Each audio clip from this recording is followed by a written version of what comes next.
Hi everyone, you're listening to Love Life with Matthew Hussey. Today we are talking about the 3 things that you have to always remember when you're having an argument.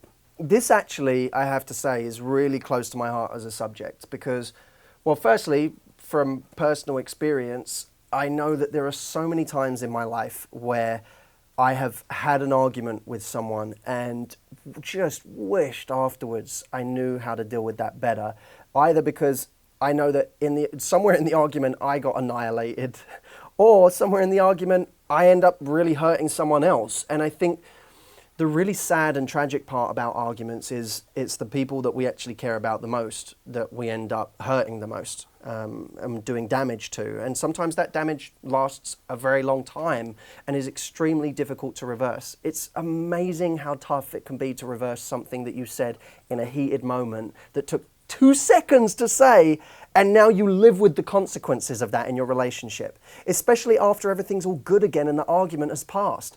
So I have a couple of tips here that I want to give you. And by the way, if you have a pen and paper anywhere in this show, write stuff down. As cliched and cheesy as it sounds, a dull pencil is better than a sharp mind. If you can write it down, you're going to remember this stuff. So the first one is diffuse the situation quickly.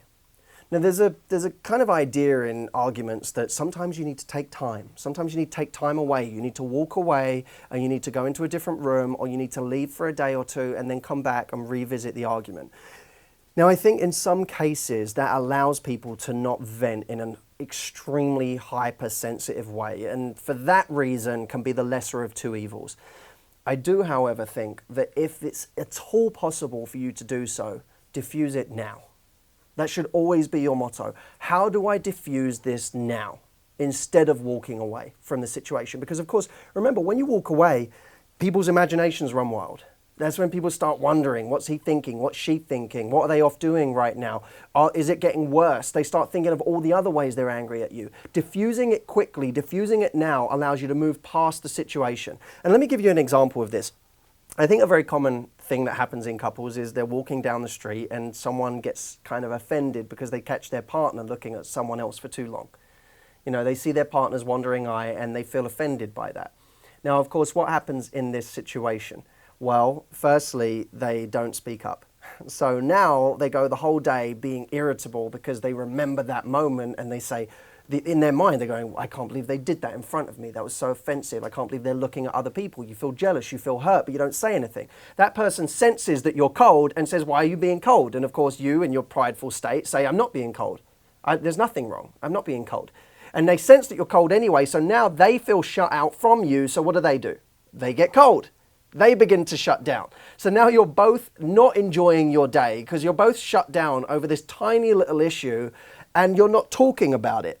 You get to the end of the day and finally you're so angry about the situation, especially because you haven't voiced it and you've thought of all these other arguments in your head that make it valid, and now you voice the argument and you say, listen, let me tell you what really annoyed me today. And you start talking about that thing. Now, here's where you make the second mistake. The second mistake is the urge to pile on.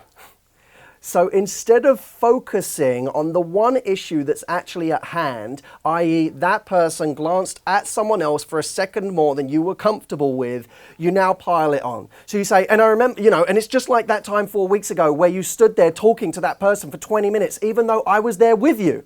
And I can't believe you did that. And you have all these friends that you say are just friends, but they're really hitting on you. And so you pile everything on because you want to legitimize your argument. But true credibility doesn't come from piling on all the evidence possible. True credibility comes from sticking with the original thing that bothered you and exploring that, rather than piling on everything you can. So that's the second mistake people make. First one is taking too long. So instead, diffuse it now. Second one is piling on all the evidence you can. Instead, deal with the issue. The third one is perhaps the most nasty of them all. And this is when, in your angered, prideful state where you feel hurt and you feel like you're stubborn, you don't want to give in, and you also feel pain. So now your instinct is to inflict pain. Now you go into cut mode. Right? So now you don't want to just argue that you're right. You want to find a way to cut the other person. And this gets really nasty. So here, in the argument I've given, in the example, here's what someone might do.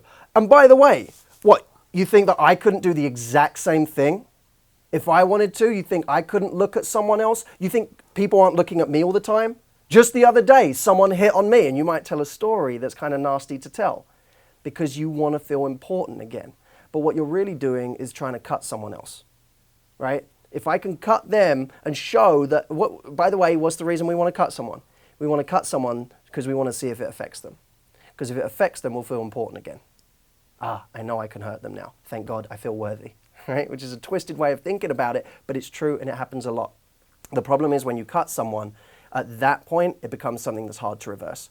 Resist the urge to hurt the other person. Deal with the issue at hand. So those are the three things. Diffuse quickly. Resist the urge to pile on. And third, resist the urge to be cutting with your words and hurt the other person. Now, I'll finish on this.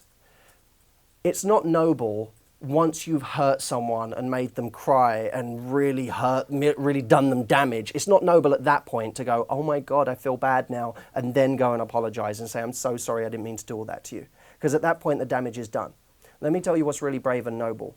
At the point where you're hurting, at the point where you're feeling stubborn, at the point where your pride is damaged, to try and go and diffuse it and deal with it right then. It's the hardest moment to do it, but if you can do it, you're the bravest person in the relationship.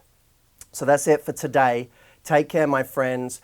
Share this, please. It's so important to relationships. Relationships are killed every day or irreversibly damaged every day, which could otherwise be beautiful connections between people. So share this with the people that you care about so that they can do the same thing, Twitter or Facebook, and let us know what you think. #LoveLife. I'll see you soon, guys. Cool.